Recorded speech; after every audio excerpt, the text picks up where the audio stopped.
उस सुबह मिस्र एक बुरे सपने से जागा। एक के बाद एक घरों से चीखें उठ रही थी।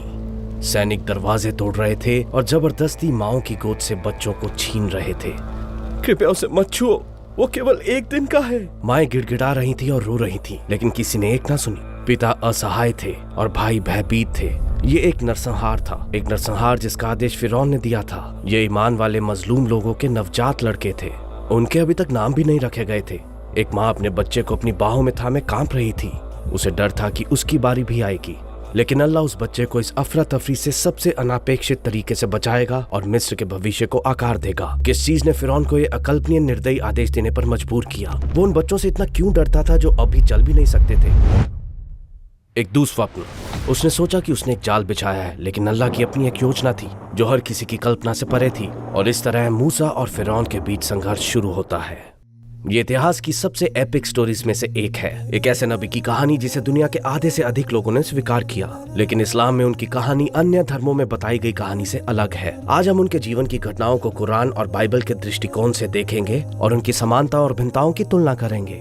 हम ये भी जानेंगे कि कौन ऐतिहासिक रिकॉर्ड से अधिक मेल खाता है। मोसेस, जिन्हें मूसा के नाम से भी जाना जाता है, अल इस्लाम की विरासत, उनके चमत्कार, महल में बिताए गए साल, जादूगरों के साथ युद्ध, फिरौन की क्रूर दमन प्रणाली और उसका अंतिम पतन। अगर आप तैयार हैं तो चलिए शुरू करते हैं। यरूशलेम से आने वाली एक विशाल आग मिस्र को घेरकर उसके घरों और लोगों को जला रही है, लेकिन पता नहीं क्यों उसने इजरायलियों को हानि नहीं पहुंचाई। वहां आग तो थी, लेकिन उसने उन्हें जलाया नहीं। फिरौन भयभीत होकर जागा, पसीने से तर और हांफता हुआ। ये एक बुरा सपना था। उसने तुरंत आदेश दिया, ज्योतिषियों को अभी बुलाया जाए। वो जितनी जल्दी हो सके अपने सपने का अर्थ जानना चाहता था। जब ज्योतिषी पहुंचे, उन्होंने कहा, इजरायलियों में से एक बच्चा पैदा होगा और वो फिरौन के शासन का अंत करेगा। उसका फैसला साफ था, उस बच्चे को मारा जाना था। इसलिए उस सुबह इजरायली एक नरसंहार का सामना करने जागे। इस कहानी का ये हिस्सा इस्लामी सोर्सेज में इसी तरह बताया गया है। हालांकि ओल्ड टेस्टामेंट में नरसंहार का कारण ये था कि फिरौन को डर था कि एक दिन इजरायली उठ खड़े होंगे और उसके खिलाफ लड़ेंगे। फिरौन एक नार्सिस्टिक, एरोगेंट और क्रूर शासक था जिसने खुद के खुदा होने का दावा किया था। वो अपना मतलब पूरा करने के लिए कुछ भी कर सकता था। उसे यकीन था कि नवजात लड़कों की हत्या से उसका राज्य सुरक्षित रहेगा, लेकिन जो वो नहीं जानता था वो ये कि हर साजिश के विरुद्ध अल्लाह की अपनी योजना होती है। अल्लाह उसी बच्चे को, जिसे फिरौन बेताबी से खोज रहा था, उसके अपने महल में ले आएगा और उसे अपने ही हाथों से उस बच्चे को पालना होगा। चाहे कोई व्यक्ति कितना भी चतुर क्यों ना हो, जब अल्लाह उनकी समझ छीन लेते हैं तो वो अपने सामने की चीज भी नहीं देख पाते। लेकिन ये किस तरह होने वाला था?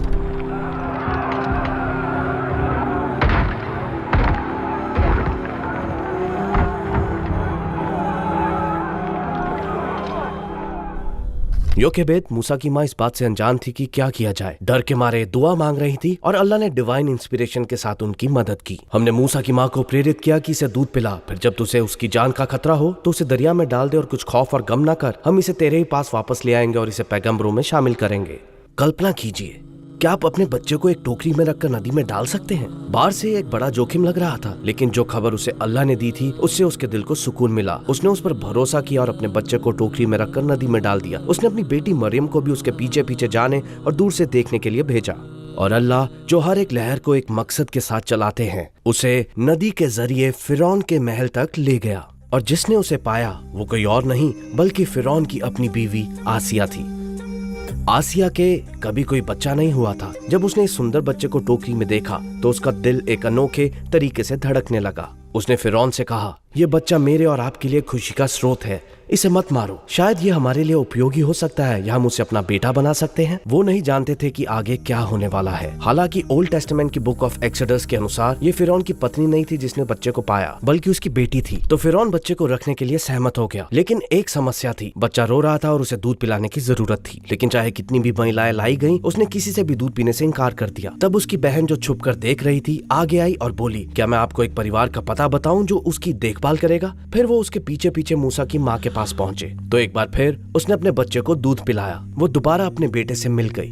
वास्तव में कोई नहीं जानता था कि वो कौन थी, लेकिन इस वजह से वो अपने बच्चे के साथ लंबे समय तक रह सकेगी। अल्लाह ने उसके प्रति अपना वादा पूरा किया। फिर समय आ गया था कि अल्लाह अपना दूसरा वादा पूरा करे। और हम इसे पैगंबरों में शामिल करेंगे। अब हम कई सालों तक फास्ट फॉरवर्ड करते हैं, फिरौन के खिलाफ उनके संघर्ष की शुरुआत तक। समय बीता और वो महल के अंदर बड़े हुए, लेकिन उन्होंने खुद को कभी बाहरी दुनिया से अलग नहीं किया। उन्होंने देखा कि चार दीवारी के बाहर लोगों के साथ क्या हो रहा था। उन्हें महल में एक उच्च शिक्षा मिली, मिलिट्री लीडरशिप से लेकर लोगों के प्रबंधन तक, सोशल स्किल से लेकर पर्सनल एथिक्स तक। उन्हें कई क्षेत्रों में प्रशिक्षित किया गया और वो स्किल्स और कैरेक्टर दोनों में आगे बढ़े। अपने विवेक के कारण उनके आसपास के बुरे उदाहरण भी उनके लिए सबक बन गए। भ्रष्ट वातावरण में पले बड़े होने के बावजूद वो पाप से दूर रहे। कभी कभी वो महल से बाहर जाते और देखते कि उनकी कौम इजराइलियों के साथ कितना अन्याय हो रहा था। उन्होंने उनके उत्पीड़न को स्वयं अपनी आंखों से देखा। इन अनुभवों ने उनके आसपास की दुनिया की समझ को आकार दिया। एक दिन एक परेशान करने वाली घटना ने उन्हें मिस्र से भागने के लिए मजबूर कर दिया। वो लगभग मारे गए थे। 8 दिनों तक वो रेगिस्तान और बंजर भूमि में बिना कुछ खाए चलते रहे। आखिरकार वो मदीना की भूमि पर पहुंचे और वहां 8 से 9 सालों तक रहे। इस्लामी स्रोतों के अनुसार वो पैगंबर शोएब के साथ रहे और उनसे शिक्षा प्राप्त की, लेकिन ओल्ड टेस्टामेंट के अनुसार वो एक पुजारी जिसका नाम जीत्रो था उनके साथ रहे। कहानियों के दोनों संस्करणों में वो लगातार सीखते रहे और बढ़ते रहे। अब आगे बढ़ते हैं फिरौन के साथ उनके अनोखे संघर्ष की शुरुआत की ओर, उस क्षण की ओर जब उन्हें पहली बार वाह मिली और इस अत्याचारी शासक के साथ उनकी पहली मुठभेड़ हुई। अब हम उस रात में हैं जिसने पैगंबर मूसा की जिंदगी को पूरी तरह से बदल दिया। ये एक बहुत ही अंधेरी, ठंडी और शांत रात थी। मूसा अलैहिस्सलाम रेगिस्तान में अपने परिवार के साथ चल रहे थे, लेकिन उन्हें नहीं पता था कि वो कहाँ जा रहे थे। वो ठंड में कांप रहे थे और अंधेरे में हिचकिचाते कदमों से चल रहे थे। फिर अचानक उन्होंने कुछ ऐसा देखा जिसने उनकी आंखों को चकाचौंध कर दिया। दूर एक पेड़ जल रहा था, लेकिन अजीब बात थी कि उस पेड़ को आग नहीं जला रही थी। ना हवा उसे बुझा सकती थी और ना ही उसका धुआं आसमान में उठता था। उन्हें उस ओर एक अजीब खिंचाव महसूस होने लगा और उन्हें लगा कि कुछ होने वाला है। और फिर वो आवाज आई, ए मूसा, वास्तव में मैं ही अल्लाह हूँ, संसार का रब। कहानी के दोनों संस्करणों के अनुसार मूसा को उनका मिशन उस घटना के दौरान दिया गया था जब ओल्ड टेस्टामेंट के अनुसार एक झाड़ी में और कुरान के अनुसार एक पेड़ में एक रहस्यमयी आग दिखाई दी थी। मैं तुम्हारे पिता का खुदा हूँ, इब्राहिम का खुदा, इसहाक का खुदा और याकूब का खुदा। और उन्हें कहा गया, अपनी लाठी फेंको। लेकिन जब उन्होंने उसे सांप की तरह चलते देखा तो बिना पीछे देखे भाग गए। अल्लाह ने उनसे कहा, ए मूसा, आगे आओ और मत डरो, क्योंकि तुम सुरक्षित लोगों में से हो। जब उन्होंने सांप को उठाया तो वो फिर से लाठी बन गया। इस बार उन्हें अपने हाथ को अपनी कांख के नीचे रखने के लिए कहा गया। जब उन्होंने उसे बाहर निकाला तो वो चमकदार सफेद था। ये वो 2 महान चमत्कार थे जो वो फिरौन को दिखाएंगे। 2 कहानियों के बीच एक मुख्य अंतर इन चमत्कारों के पीछे का उद्देश्य था। कुरान के अनुसार हर नबी की तरह मूसा भी एक गुमराह कौम को ईमान की दावत देने और गुनहगारों को सही रास्ते पर लाने की कोशिश करने जा रहे थे। यही कारण है कि यह चमत्कार उन्हें ईमान लाने की दावत देने के लिए दिया गया था। लेकिन ओल्ड टेस्टामेंट में चमत्कारों का एक अलग उद्देश्य था। वो केवल बनी इजराइल को मिस्र छोड़ने को तैयार करने के लिए थे। कोई वास्तव में ईमान लाए या ना, ये महत्वपूर्ण नहीं था। पैगंबर मूसा के लिए कठिन दिन आने वाले थे। कल्पना कीजिए, आप एक ऐसे शासक के सामने खड़े होने वाले हैं जो खुद को खुदा मानता है और आप उसे बताने जा रहे हैं कि वो भी अन्य लोगों की तरह खुदा का एक बंदा है और उसे उसके सामने झुकना चाहिए। वो एक ऐसे अत्याचारी का सामना करेंगे जिसका हर हुक्म कानून माना जाता था, जो किसी को भी मार सकता था। और इसके अलावा वो उन लोगों को छीन कर ले जाने वाले थे जिन्हें उस शासक ने वर्षों से गुलामी में रखा था। वो उसकी सत्ता को चुनौती देंगे। तो पैगंबर मूसा ने इस डिवाइन टास्क को कैसे किया? कुरान हमें उनकी दुआ बताता है, परवरदिगार, मेरा सीना खोल दे और मेरे काम को मेरे लिए आसान कर दे और मेरी जुबान की गिरह सुलझा दे, ताकि लोग मेरी बात समझ सकें और मेरे लिए मेरे अपने परिवार में से एक मददगार मुकर्रर कर दे। हारून जो मेरा भाई है, उसके जरिए से मेरा हाथ मजबूत कर और उसे मेरे काम में शामिल कर दे। और अल्लाह ने उसकी प्रार्थना का उत्तर देते हुए कहा, तुम्हारी दुआ मंजूर कर ली गई है ए मूसा। अब वो अकेले नहीं थे, उनकी जुबान की गिरह सुलझा दी गई थी और उनके भाई हारून को भी पैगंबरी दे दी गई। बिल्कुल ऐसे मिशन को कोई भी अकेले नहीं लेना चाहेगा। तो ओल्ड टेस्टामेंट में नबी मूसा ने इस कार्य पर कैसे प्रतिक्रिया दी? मूसा ने रब से कहा, कृपया अपने बंदे को क्षमा करें। ए रब, मैं ना पहले कभी वाकपटु था, ना ही जब से आपने अपने बंदे से बात की है मैं बात करने में और जुबान चलाने में धीमा हूँ। एक और स्थान पर हम ये आयत पाते हैं, लेकिन मूसा ने कहा, मुझे माफ करे मेरे रब, कृपया किसी और को भेजे। अल्लाह ने उन्हें बताया कि वो हारून को उनके सहायक के रूप में देंगे, जो उनके साथ खड़ा रहेगा और उनका समर्थन करेगा। और इस प्रकार से उनका मिशन शुरू हुआ। पुराने नियम में एक और बात है जिसने हमेशा सवाल खड़े किए हैं। कहानी में बाद में मिस्र छोड़ने से पहले मूसा और उनके लोगों को एक अजीब आदेश दिया गया। हर महिला को अपने पड़ोसी और अपने घर में रहने वाली किसी भी महिला से चांदी और सोने के सामान और कपड़े मांगने हैं, जिसे आप अपने बेटों और बेटियों को पहनाएंगे ताकि आप इजिप्शियंस को लूट सके। लेकिन एक मिनट, क्या अल्लाह वास्तव में चोरी का आदेश दे सकता है? यदि एक नबी को भेजने का मुख्य कारण इंसाफ बहाल करना था, तो फिर पहले ही आदेश में ऐसा कुछ कैसे दिख सकता है? निश्चित रूप से ये कुछ ऐसा है जिस पर वास्तव में विचार किया जाना चाहिए। आगे बढ़ते हैं। इससे पहले कि हम मूसा अलैहि इस्लाम की फिरौन से मुलाकात पर जाए, मुझे दो धर्म ग्रंथों के बीच एक सूक्ष्म लेकिन महत्वपूर्ण अंतर का उल्लेख करना है। फिरौन शब्द का उपयोग, मूल रूप से इस शब्द का अर्थ था महल। इसे 14वीं शताब्दी ईसा पूर्व के बाद 18th डायनेस्टी के दौरान जब पैगम्बर मूसा हुआ करते थे, शासकों के लिए उपयोग किया जाने लगा। लेकिन उनसे कुछ सदियों पहले एक और पैगम्बर थे जो मिस्र में रहते थे, याद है? हाँ, पैगम्बर यूसुफ, जिन्हें जोसेफ के नाम से भी जाना जाता है। दिलचस्प बात यह है कि उनके समय के शासक का वर्णन करते समय ओल्ड टेस्टामेंट फिरौन शब्द का उपयोग करता है, लेकिन कुरान अल मलिक कहता है, जिसका अर्थ है राजा। लेकिन ऐतिहासिक रिकॉर्ड के अनुसार पैगम्बर यूसुफ के समय में शासकों के लिए फिरौन टाइटल का उपयोग नहीं किया जाता था। कभी कभी सिर्फ एक शब्द का चयन आपके ज्ञान की गहराई के बारे में बहुत कुछ कह देता है। खैर, चलिए आगे बढ़ते हैं। एक और विवरण ओल्ड टेस्टामेंट में जब मूसा अलैहिस्सलाम एवं उनका परिवार यात्रा कर रहे थे, ये कहता है, खुदा मूसा के रास्ते में एक विश्राम स्थल पर मिला और वो उन्हें मारने ही वाला था। लेकिन कुरान में मूसा अलैहिस्सलाम को तभी नबूवत मिली थी। अब वो एक नबी थे, अपने रब द्वारा सशक्त, समर्थित और प्रोत्साहित, इसलिए कुरान में ऐसा कुछ भी उल्लेख नहीं है। और अंत में दरवाजे खोले गए। अपने भाई हारून के साथ पैगंबर मूसा फिरौन के महल में चले गए। वो वर्षों से मिस्र से दूर थे और अब कमरे में सबकी नजरें उन पर थी। और मूसा ने कहा, ऐ फिरौन, मैं सभी कायनात के रब का नबी हूँ, जो बाध्य है कि अल्लाह के बारे में कुछ ना कहे सिवाय सत्य के। मैं तुम्हारे पास तुम्हारे रब की ओर से स्पष्ट प्रमाण लेकर आ गया हूँ, अतः तुम बनी इस्राएल को मेरे साथ जाने दो। इसके बाद मूसा और हारून फिरौन के पास गए और कहा, ये वही है जो खुदा, इस्राएल का खुदा कहता है, मेरे लोगों को जाने दो ताकि वो जंगल में मेरे लिए एक उत्सव मना सके। फिरौन ने कहा, वो कौन सा रब है जिसकी मैं आज्ञा मानूं और इस्राएल को जाने दूं? मैं ऐसे किसी रब को नहीं जानता और मैं इस्राएल को नहीं जाने दूंगा। कुरान में अल्लाह को सभी कायनात का रब और तुम्हारा रब जैसे नामों से वर्णित किया गया, जो सभी को शामिल करता है। ये यूनिवर्सल हैं, लेकिन ओल्ड टेस्टामेंट में इज़राइल का रब उपयोग किया गया, जो एक कौम विशेष के लिए प्रतीत होता है। जब फिरौन ने मूसा अलैहिस्सलाम से पूछा, तुम्हारा रब कौन है, तो उन्होंने बहुत शक्तिशाली उत्तर दिया। कुरान में दिए गए उत्तर सीधे थे, जो मिस्र के झूठे देवताओं के सिस्टम को चुनौती देते थे।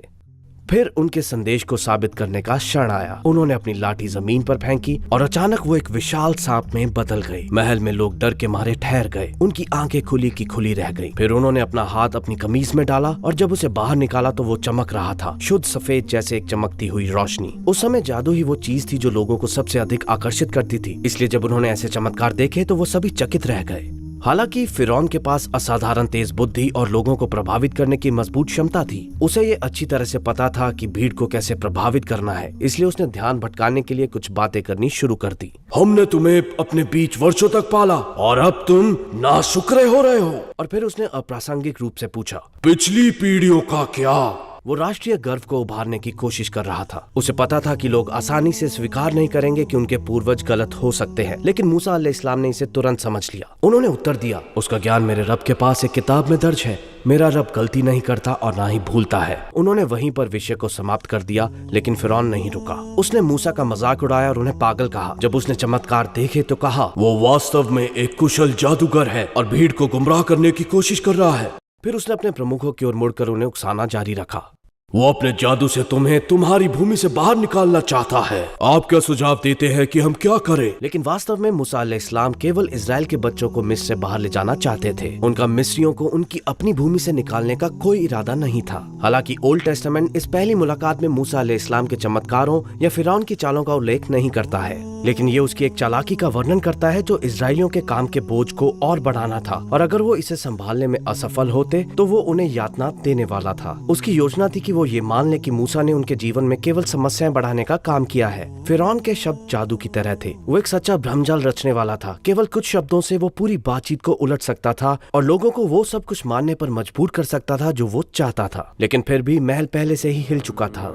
फिरौन ने अपने शीर्ष अधिकारियों के साथ बैठक बुलाई कि आगे क्या करना है। योजना स्पष्ट थी। वो पूरे मिस्र से जादूगरों को इकट्ठा करेगा और सभी लोगों के सामने एक प्रतियोगिता आयोजित करेगा। उसे लगा कि इससे साबित होगा कि मूसा अलैहिस्सलाम सिर्फ एक जादूगर है, लेकिन वो नहीं जानता था कि वो वास्तव में पूरे मिस्र को एक सच्चे पैगंबर के चमत्कार का गवाह बनाने की तैयारी कर रहा था।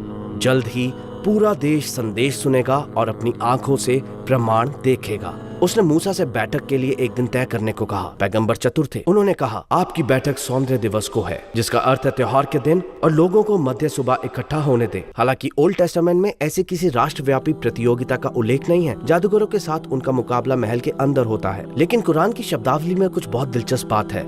वो उस दिन को यौमुन सीना कहता है, जिसका अर्थ है सजावट और सुंदरता का दिन। और जब हम प्राचीन मिस्र के त्योहारों की ओर देखते हैं तो हमें एक राष्ट्रीय अवकाश मिलता है जो इससे पूरी तरह मेल खाता है। ओपेट उत्सव, ये एक राष्ट्रीय अवकाश था जो हर साल मनाया जाता था। घरों को सजाया गया, पुरुष और महिलाएं सज धज कर तैयार हुए, मंदिरों को सजाया गया, मूर्तियों को सजाया गया और उन मूर्तियों को खूबसूरती से सजाई गई सड़कों से होकर ले जाया गया। दूसरे शब्दों में, जबकि पैगंबर मोहम्मद उन पर शांति हो के लिए इसे जानने का कोई तरीका नहीं था, कुरान ने उस दिन को वास्तव में चमत्कारिक तरीकों से वर्णित किया। कुरान ने नाजिल होने से कुछ सदियों पहले प्राचीन मिस्री भाषा जो पहले ही खो चुकी थी और दुनिया में कोई भी उसे पढ़ना नहीं जानता था, उसे इतिहास में बहुत बाद में हमारे समय के करीब समझाया गया। इसलिए पैगंबर मोहम्मद सल्लल्लाहु अलैहि वसल्लम किसी भी मिस्री स्रोत तक पहुंच ही नहीं सकते थे। हमने इसे अपनी एक पिछली वीडियो में विस्तार से समझाया है। यदि आप रुचि रखते हैं तो आप इसे देख सकते हैं। हम यहाँ विस्तार में नहीं जाएंगे, लेकिन यद्यपि उनका उल्लेख ओल्ड टेस्टामेंट में नहीं है, कुरान कई दिलचस्प फ्रेजेस का उपयोग करता है जो उस काल को पूरी तरह से दर्शाते हैं। कुरान के अनुसार जादूगरों के साथ प्रतियोगिता एक त्योहार के दिन मध्य सुबह में हुई थी और इस समय के बारे में कुछ आकर्षक है। प्राचीन मिस्र की आस्था में जादू को त्योहारों के दौरान और मध्य सुबह या भोर के आसपास सबसे शक्तिशाली माना जाता था। तो मूसा अलैहिस्सलाम ने उन्हें ठीक उसी समय चुनौती दी जब वो सबसे अधिक शक्तिशाली महसूस कर रहे थे। और इससे भी अधिक आश्चर्यजनक बात यह है कि कुरान प्राचीन मिस्र के इस भूले हुए विवरण को चमत्कारिक रूप से दर्शाता है और इन विवरणों में से कोई भी ओल्ड टेस्टामेंट में दर्ज नहीं है। एक और विवरण जो ओल्ड टेस्टामेंट में दर्ज नहीं है वो है फिरौन के एक आदमी का नाम। प्रतियोगिता के दिन से पहले एक दृश्य में जहाँ फिरौन अपने अधिकारियों से बात कर रहा है, हम एक दिलचस्प वाक्य सुनते हैं। फिरौन ने कहा, मेरे दरबार के सरदारों, मुझको तो अपने सिवा तुम्हारा कोई खुदा मालूम नहीं होता। तो ए हामान, तुम मेरे वास्ते मिट्टी की ईंटों का पजावा सुलगाओ, फिर मेरे वास्ते एक पुख्ता महल तैयार कराओ ताकि मैं मूसा के रब को देख सकूं। और मैं तो यकीनन मूसा को झूठा समझता हूँ। क्या आप जानते हैं कि इस कुरान की आयत का इस्लाम के खिलाफ लंबे समय तक आपत्ति के रूप में उपयोग किया गया था? क्या आप जानते हैं कैसे? हामान का नाम ओल्ड टेस्टामेंट में भी आता है, लेकिन पूरी तरह से अलग समय और स्थान पर। इसे इस्तेमाल करने से कुछ लोग दावा करते हैं कि माज़अल्लाह कुरान ने अलग अलग कहानियों को मिलाया, लेकिन ऐतिहासिक खोजों ने बाद में दिखाया कि कुरान की ये आयत वास्तव में एक चमत्कार थी। जब हम फिरौन के आदेशों को देखते हैं तो लगता है कि हामान निर्माण कार्य और पत्थर की खदानों का जिम्मेदार था। तो वास्तव में हामान कौन है? हमें जिस जवाब की तलाश है वो हमें वियना के हॉफ म्यूजियम में रखे एक प्राचीन मिस्र के स्मारक पर मिला। प्राचीन मिस्र से सभी शिलालेखों के आधार पर विद्वानों ने नए साम्राज्य से व्यक्तिगत नामों का एक शब्दकोश तैयार किया और नाम हामान भी उसमें सूचीबद्ध है। और अनुमान लगाइए कि उसका टाइटल क्या है? पत्थर की खदान के श्रमिकों का प्रमुख। ठीक वैसे ही जैसा कि कुरान ने इस खोज से हजारों साल पहले वर्णित किया था। अब कहानी पर वापस आते हैं। पूरे मिस्र से लोग चौक में इकट्ठा हुए और मूसा को वो चमत्कार पूरी भीड़ के सामने दिखाना था जो अल्लाह ने उन्हें दिया था। जादूगरों ने उनकी ओर मुड़कर पूछा, मूसा, क्या तुम पहले फेंकोगे या हम?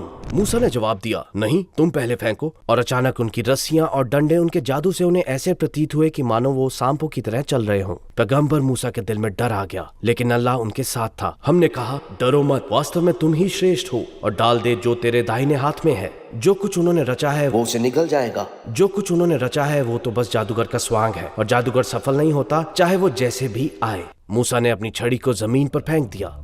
जादूगर डर गए। वो लकड़ी एक विशाल सांप में बदल गई थी और उसने उनके सभी नकली छोटे सांपों को निगलना शुरू कर दिया। वो कुशल जादूगर थे, इसलिए वो जानते थे कि क्या जादू है और क्या असली। वो सजदे में गिर पड़े और अपने ईमान लाने का ऐलान किया। उस सुबह वो अपने घरों से पूरी तरह अलग विचारों के साथ निकले थे, लेकिन अब वो पूरी तरह से अलग स्थिति में थे। प्रतियोगिता से पहले जादूगरों ने फिरौन से पूछा था कि अगर वो जीत गए तो उन्हें क्या इनाम मिलेगा। उसने वादा किया कि वो उसके सबसे करीबी लोगों में शामिल हो जाएंगे। ये एक बहुत बड़ा विशेषाधिकार था क्योंकि फिरौन ने एक ऐसा सिस्टम बनाया था जहाँ उसके पास अपना खुद का नकली स्वर्ग और नर्क था। जो उसे खुश करते थे वो लग्जरी में रहते थे और वो जिसे चाहता था उसे सबसे बुरी परिस्थितियों में रखता था। फिरौन ने कहा, तुमने मेरी अनुमति के बिना उस पर ईमान लाने की हिम्मत कैसे की? यह अवश्य ही तुम्हारा गुरु है जिसने तुम्हें जादू सिखाया। मैं निश्चित रूप से तुम्हारे हाथ और पैर विपरीत दिशाओं में काट दूंगा और तुम्हें खजूर के पेड़ों के तनों पर सूली पर चढ़ा दूंगा। तब तुम्हें अवश्य ही मालूम हो जाएगा कि हम में से किसकी यातना अधिक कठोर और स्थायी है। उन्होंने कहा, उसकी कसम जिसने हमें बनाया है, हम कभी भी तुम्हें उन स्पष्ट प्रमाणों पर प्राथमिकता नहीं देंगे जो हमारे पास आए हैं। तो तुम जो भी निर्णय लेना चाहते हो ले लो। तुम केवल इस सांसारिक जीवन के मामलों का ही निर्णय कर सकते हो। निश्चित रूप से हमने अपने रब पर ईमान लाया है ताकि वो हमारे गुनाहों को और उस जादू को जिसे तूने हमें करने के लिए मजबूर किया माफ कर दे, और अल्लाह बेहतर और अधिक स्थायी है। ईमान जैसे ही उनके दिलों में आया वो हीरो बन गए और उस दिन वो सभी शहीद हो गए। ये एक भयानक स्थिति थी। कुछ मिस्रवासी जिन्होंने इन घटनाओं को देखा वो भी मान ले आए। उन्होंने अपने पुराने झूठी आस्थाओं को छोड़ दिया और केवल एक सच्चे खुदा अल्लाह की इबादत करने लगे। ओल्ड टेस्टामेंट के संस्करण में जो छड़ी फेंकता है वो मूसा नहीं बल्कि हारून अल हुसैनी है। हालांकि उसी पाठ में कहानी के पहले भाग में वो चमत्कार मूसा को दिया गया था।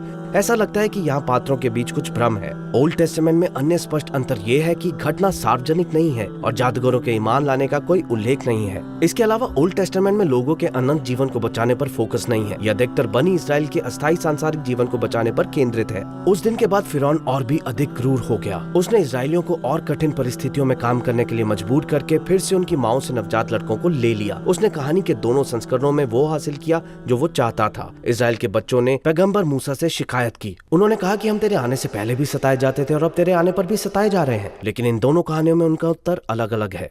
कुरान के अनुसार एक नेता के रूप में उन्होंने इन शब्दों से सांत्वना देने की कोशिश की। निकट है कि तुम्हारा रब तुम्हारे शत्रुओं को विनिष्ट कर दे और तुम्हें धरती में खलीफा बनाए, फिर ये देखे कि तुम कैसे कर्म करते हो। दुख की बात है कि आज हम स्पष्ट रूप से देख सकते हैं कि उनके वंशजों ने दुनिया में शक्तिशाली पद प्राप्त कर लिए हैं और वे उसके साथ क्या कर रहे हैं। मुझे लगता है कि इस बारे में और कुछ कहने की जरूरत नहीं। हालांकि ओल्ड टेस्टामेंट के अनुसार पैगंबर मूसा अपने लोगों को प्रभावित नहीं कर रहे थे बल्कि वो तो खुद उनसे प्रभावित हो रहे थे और इसलिए उन्होंने अल्लाह से एक चुनौतीपूर्ण लहजे में कहा। मूसा भगवान के पास लौट आए और कहा, यार अब तूने इन लोगों पर मुसीबत क्यों डाली है? क्या आपने मुझे इसी वास्ते भेजा था? जब मैं फिरौन के पास आपके लिए बात करने गया हूँ उसने इन लोगों पर मुसीबतें ढाई और आपने अपने लोगों को बिल्कुल भी नहीं बचाया। एक नबी से अपेक्षित मैच्योरिटी की तुलना में क्या आपको नहीं लगता कि ये प्रतिक्रिया इम्पल्सिव और इमेच्योर लगती है? मूसा अलैहिस्सलाम ने धैर्यपूर्वक फिरौन को ईमान की ओर बुलाना जारी रखा, लेकिन जैसे जैसे फिरौन सत्य को नकारता रहा अल्लाह ने उसके लोगों पर आपदाएं भेजना जारी रखा। बाढ़, टिड्डे, चूहे, मेंढक, पानी का खून में बदलना, सूखा और अकाल।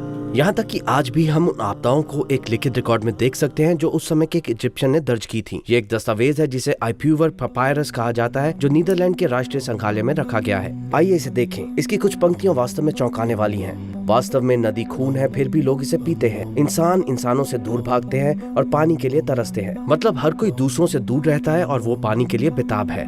वास्तव में जो कल देखा गया था वो नष्ट हो गया है। भूमि को सुखा दिया गया है और उसे नष्ट कर दिया गया है, जैसे कि फसल रहित सूनी और वीरान पड़ी जमीन। ऊपरी मिस्र बर्बाद हो गया है। पूरा महल अपनी आय के बिना है।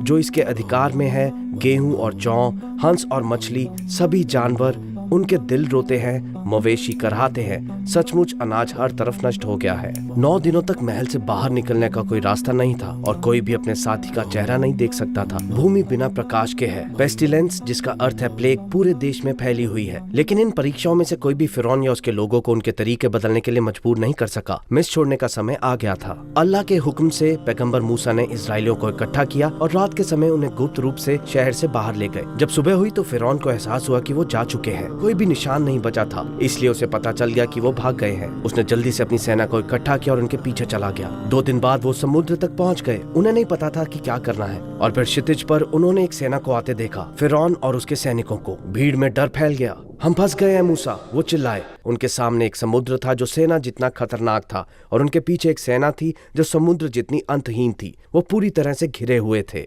मूसा ने कहा, बिल्कुल नहीं, मेरे साथ मेरा रब है, वो अवश्य मेरा मार्गदर्शन करेगा। इसलिए हमने मूसा को प्रेरित किया, अपनी छड़ी से समुद्र पर प्रहार करो, और समुद्र विभाजित हो गया। हर हिस्सा एक विशाल पर्वत जैसा बन गया। वो दूसरी ओर जाने के लिए तेजी से समुद्र पार करने लगे। उनके बाद फिरौन और उसकी सेना भी समुद्र में प्रवेश कर गई, पूरी तरह से अनजान कि वो सीधे एक ट्रैप में से गुजर रहे थे। वर्षों पहले का सपना अब सच हो रहा था। जब बनी इजराइल दूसरी तरफ पहुंच गए तो समुद्र बंद होने लगा और हमने बनी इजराइल को दरिया के उस पार कर दिया। और फिर फिरौन और उसके लश्कर ने सरकशी की और शरारत से उनका पीछा किया। लेकिन जब फिरौन डूब रहा था उसने पुकारा, मैं भी उस खुदा पर ईमान लाता हूँ जिस पर बनी इजराइल ईमान लाए हैं, उसके सिवा कोई पूज्य नहीं है और मैं मुसलमानों में से हूँ। उसे कहा गया, तुम अब ईमान लाते हो, लेकिन तुम हमेशा नाफरमानी करते थे और भ्रष्टाचारियों में से थे। उस दिन तक उसे ईमान लाने के कई मौके दिए गए थे। एक के बाद एक विपत्ति उस पर भेजी गई और हर बार उसने अपने कार्यों पर पछतावा जताया और मूसा अलैहिस्सलाम से अपने खुदा से दुआ करने को कहा ताकि उनकी कठिनाई दूर हो सके। लेकिन जैसे ही हालात बेहतर होते वो फिर से पहले जैसा हो जाता। इस तरह का झूठा ईमान उसे कोई लाभ नहीं पहुंचा सका। फिरौन और उसकी सेना पूरी तरह से नष्ट हो गई। और जब कुरान इस कहानी के इस हिस्से को बताता है तो ये एक चौंकाने वाला फ्रेज उपयोग करता है, फिर ना आसमान उन पर रोया ना जमीन। लेकिन कुरान ने ऐसा क्यों कहा? जब हम प्राचीन मिस्र के इतिहास में देखते हैं तो हमें एक चौंकाने वाला उत्तर मिलता है। उस समय यह माना जाता था कि जब कोई फिरौन मरता था तो आकाश और धरती उसके लिए रोते थे। ये आस्था 5वें वंश के पिरामिड ग्रंथों में पाया जाता है। वो कहते हैं, आकाश आपके लिए रोता है, पृथ्वी आपके लिए कांपती है। जब इन ग्रंथों तक कोई पहुंच नहीं थी तब भी कुरान ने चमत्कारिक रूप से उनके द्वारा उपयोग किए गए सटीक शब्दों को पकड़ लिया। एक बार फिर इनमें से कोई भी बात ओल्ड टेस्टामेंट में नहीं बताई गई है। एक और विवरण जो इसमें शामिल नहीं है वो है कि फिरौन के शरीर के साथ क्या होगा। कुरान में सूरह यूनुस की 92वीं आयत में अल्लाह कहता है कि वो फिरौन के शरीर को भविष्य की पीढ़ियों के लिए एक निशानी और सबक के रूप में संरक्षित करेगा। और जो वास्तव में उल्लेखनीय है वो ये है कि 2 खोजें इस आयत से बिल्कुल मेल खाती हैं। ये रही पहली खोज 1896 में मिस्र में आर्कियोलॉजिकल रिसर्च के दौरान गिबेलियन क्षेत्र में थीबीस से लगभग 4 किलोमीटर दक्षिण में 6 शव तट पर पाए गए। ये चौंकाने वाला था क्योंकि ये शव सदियों पुराने थे, फिर भी वो सड़े नहीं थे। और यहाँ सबसे चौंकाने वाली बात ये थी, वो एक ऐसी अवस्था में पड़े हुए थे जो बिल्कुल सुजूद सजदा जैसी लग रही थी। इन शवों को ले जाया गया और अब यूके के ब्रिटिश म्यूजियम में प्रदर्शित किया गया, जहाँ हर दिन सैकड़ों लोग उन्हें देखते हैं। भले ही उन्हें मम्मी नहीं बनाया गया था, वो इतनी दुर्लभ स्थिति में थे कि उनके शरीर सदियों तक संरक्षित रहे। ये फिरौन के शरीर के बारे में पहली थ्योरी है, लेकिन दूसरी थ्योरी वह है जो कुरान की इस आयत को वास्तव में लाजवाब बनाता है। तो वो क्या है? 19वीं सदी में आर्कियोलॉजिस्ट ने मिस्र के विभिन्न हिस्सों में फिरौन की मम्मियों की खोज शुरू की। आज सभी फिरौन जिन्हें पैगंबर मूसा के समय का माना जाता है, दुनिया भर के म्यूजियम्स में प्रदर्शित किए जा रहे हैं। इसलिए अगर उनका शरीर तट पर मिला था सदियों बाद नहीं बल्कि घटना के तुरंत बाद, तो अवश्य ही महल के लोगों ने उसे अन्य फिरौन की तरह ले जाकर मम्मी बना दिया होगा। तो चाहे फिरौन उन 6 शवों में से एक था जो 1896 में पाए गए थे, या उसका शरीर उसके समय में पाया गया और मम्मीकृत किया गया, हर तौर पर इसे संरक्षित किया गया है और भविष्य की पीढ़ियों को दिखाया गया है, जैसा कि कुरान ने कहा था। बिल्कुल जब कुरान नाजिल हुआ तब किसी को ये पता नहीं था कि प्राचीन इजिप्शियन बॉडीज को मम्मीफिकेशन के माध्यम से संरक्षित करते थे। बनी इजराइल को एक चमत्कार के माध्यम से फिरौन की क्रूरता से बचाया गया था और उन्होंने आजादी की ओर अपने पहले कदम उठाए थे। रेगिस्तान में एक नया जीवन शुरू हुआ था, लेकिन वो ऐसी कौम थे जो अपनी राह खो चुकी थी। डिवाइन गाइडेंस उनकी सबसे बड़ी जरूरत थी। इसलिए अल्लाह ने पैगंबर मूसा को सिनाई पर्वत पर अकेले बुलाया ताकि उन्हें प्रकाश न दी जा सके। ये कोई साधारण मुलाकात नहीं थी। उसी दिन स्वर्ग और पृथ्वी के रब की तरफ से सबसे महान दिव्य पुस्तकों में से एक तौरात दिया जाएगा। शुरुआत में अल्लाह ने इस मुलाकात के लिए 30 दिन निर्धारित किए। तो पैगंबर मूसा ने अपनी कौम को सूचित किया और उनसे मिलने गए। लेकिन जब मूसा अलैहिस्सलाम उन्हें छोड़कर गए तो एक परीक्षा के रूप में अल्लाह ने उस समय में 10 और दिन जोड़ दिए। और जब वो उस समय पर वापस नहीं आए जैसा उन्होंने वादा किया था, तो उनकी कौम के अंदर छुपी हुई कुछ चीजें उभरने लगी। वो कलीमुल्लाह थे जो सीधे अल्लाह से बात करते थे। उस पहाड़ पर एक बहुत गहरा और रहस्यमयी अनुभव हुआ और अंत में अल्लाह ने उन्हें पत्थर की तख्तियों पर लिखी हुई प्रतिज्ञाएं दी। पैगंबर मूसा अपने लोगों के पास लौटने के लिए बहुत उत्साहित थे, लेकिन जब वो नीचे आए तो उनकी कौम एक गहरी निराशाजनक स्थिति में थी। वही लोग जिन्होंने अल्लाह के इतने चमत्कार देखे थे अब एक सोने के बछड़े की प्रतिमा की पूजा कर रहे थे। वो इतने गुस्से में आ गए कि उन्होंने पत्थर की तख्तियों को जमीन पर फेंक दिया, जैसे कह रहे हो तुम लोग अल्लाह का ऐसा संदेश पाने के लायक नहीं हो। पहाड़ पर जाने से पहले उन्होंने पैगंबर हारून को जिम्मेदारी सौंपी थी, लेकिन जब उन्होंने देखा कि उसका भाई उन्हें रोक नहीं सका तो मूसा ने उनकी दाढ़ी पकड़ ली और स्पष्टीकरण मांगा। लेकिन सबसे पहले इस मूर्ति को बनाया किसने? ओल्ड टेस्टामेंट में इसका उत्तर काफी चौंकाने वाला है, स्वयं पैगंबर हारून ने। लेकिन वो एक पैगंबर थे जिन्हें लोगों को अल्लाह के साथ शिर्क करने से रोकने के लिए भेजा गया था। अल्लाह द्वारा लोगों में से चुना गया व्यक्ति ऐसा पाप कैसे कर सकता है जिसे एक साधारण बिलीवर भी करने की हिम्मत नहीं करेगा? दुर्भाग्यवश ये एक स्पष्ट झूठ था जो उन लोगों द्वारा गढ़ा गया था जिनके पास सदियों से ओल्ड टेस्टामेंट को बदलने की शक्ति थी। लेकिन कुरान एक बहुत ही अलग कहानी बताता है। ये कहता है कि मूर्ति बनाने वाला एक व्यक्ति था जिसका नाम सामिरी था। इसे कहकर ये न केवल अल्लाह के एक नबी को एक ऐसे भयानक आरोप से मुक्त करता है, बल्कि एक और पुरातात्विक चमत्कार को भी उजागर करता है। तो ये चमत्कार क्या है? जब मूसा अलैहिस्सलाम दूर थे तब वह व्यक्ति जिसका नाम सामिरी था आगे आया। उसने लोगों से कहा, आओ मैं तुम्हारे लिए तुम्हारे भगवान की एक मूर्ति बनाऊं। तो उन्होंने उसे अपना सारा सोना दे दिया। सामिरी ने इसे पिघलाकर एक सुनहरे बछड़े का आकार दिया, लेकिन वो यही नहीं रुका। उसने उसमें एक छेद भी बनाया और उस छेद से एक अजीब आवाज आई जैसे बछड़ा रंभा रहा हो। अब यहाँ जो दिलचस्प है वो ये है कि ये नाम सामीरी ओल्ड टेस्टामेंट में कहीं नहीं मिलता, लेकिन प्राचीन मिस्री स्रोतों में 9 पुजारियों का एक समूह है जिसे स्मीरियू कहा जाता है, जिन्हें समेर या सेम पुजारी भी कहा जाता है। ये पुजारी मुंह खोलने की रस्मों में हिस्सा लेते थे जहाँ वो दिखाते थे जैसे कि मूर्ति या यहाँ तक कि मृत व्यक्ति बोल रहा हो। वो एक भ्रम पैदा कर रहे थे। अब सोचिए, एक सुनहरा बछड़ा जो आवाज करता है और जिसने इसे बनाया उसका नाम भी सिमेरियो जैसा लगता है। क्या ये थोड़ा ज्यादा मेल नहीं खाते?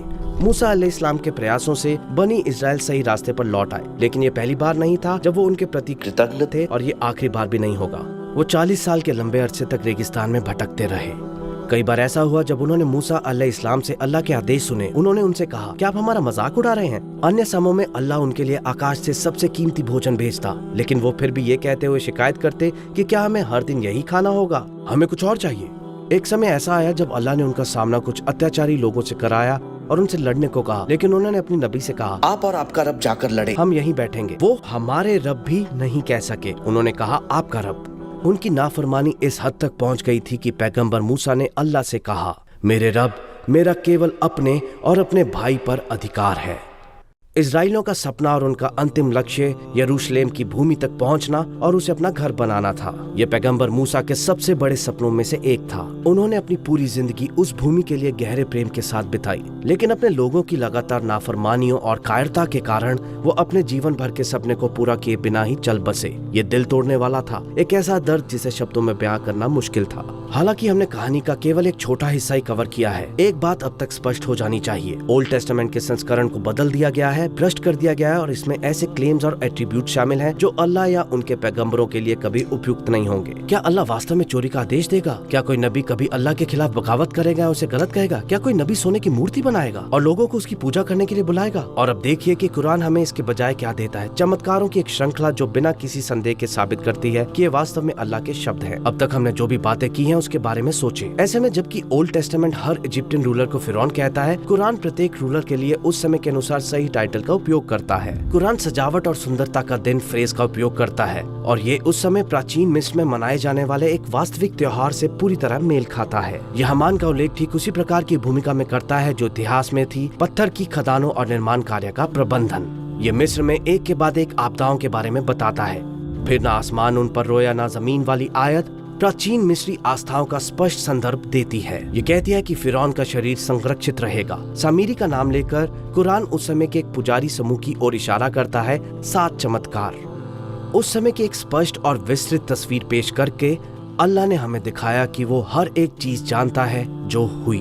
उसने लोगों की बातचीत को भी शामिल किया, ये बिल्कुल स्पष्ट करते हुए कि उसका ज्ञान कुछ भी नहीं छोड़ता।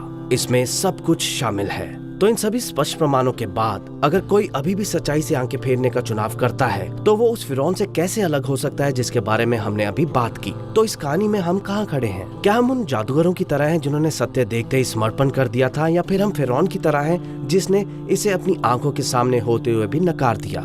क्या हम उस माँ की तरह हैं जिसने अल्लाह की प्रेरणा पर इतना भरोसा किया कि वो अपने बच्चे को टोकरी में रखकर पूरी तरह समर्पित हो गई? या फिर हम उन लोगों की तरह हैं जिनके दिल सत्य के प्रति अंधे हो गए और उन्होंने अल्लाह के पैगंबर से मुंह मोड़ लिया? ये या तो अनंत सुख है या अनंत हानि, अनंत स्वर्ग या अनंत नर्क। फैसला आपके हाथ में है।